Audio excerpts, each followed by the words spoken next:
Channel. আপনি স্বাধীন সংবাদ মাধ্যম তো, আপনি স্বাধীন, আমিও স্বাধীন নাগরিক। আপনার সাংবাদিকতার কাজ আমার পছন্দ না, আমি প্রতিবাদ করলাম।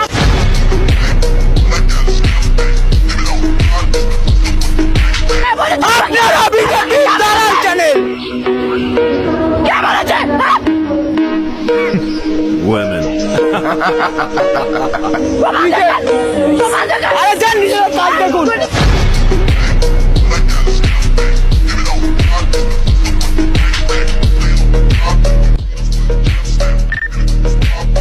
কোনো নিউজ তো ছড়ান না, একমাত্র যমুনা টিভি ছাড়া আপনারা সব বাদামি লেবু ছাড়েন, বাদামি লেবু, বুঝছেন?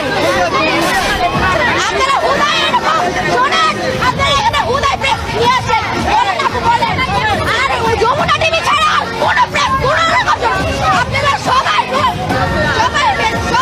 এখানে সবাই হাসিনার চামচা আপনারা একটাও ছাড়েন না, একবার মিথ্যা কথা বলবেন না। কয়টা দেখেন? দেখেন আপনারা বিচারণ দেখান, কোথায় আপনারা ছাড়ছেন? একমাত্র যমুনা টিভি ছাড়া কোনো রকম কোনো চ্যানেল ছাড়া নেই, ওই যে একমাত্র এই চ্যানেলটা ছাড়া কোনো লাগবে না। আমাদের কোনো কোটার দরকার নাই, মেয়েটা হচ্ছে মানুষের সবচেয়ে বড় কোটা। এখনই আপনার লাভ শোনেন, কোটা দিয়ে কি হবে?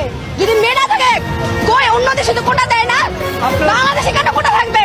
আপনারা ভার্সিটির মানুষ, ভার্সিটির স্টুডেন্ট দেখেছেন, কলেজ আর হাই স্কুলের স্টুডেন্ট এখনো দেখেন নাই।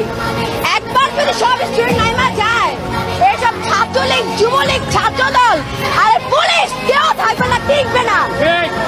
4 কোটি স্টুডেন্টদের সামনে এইসব কিছুই না, খালি কোনো ফ্যামিলি প্রবলেম বা এইসব গোলাগুলির কারণে শুধু হচ্ছে না, আর নামতে পারতেছে না।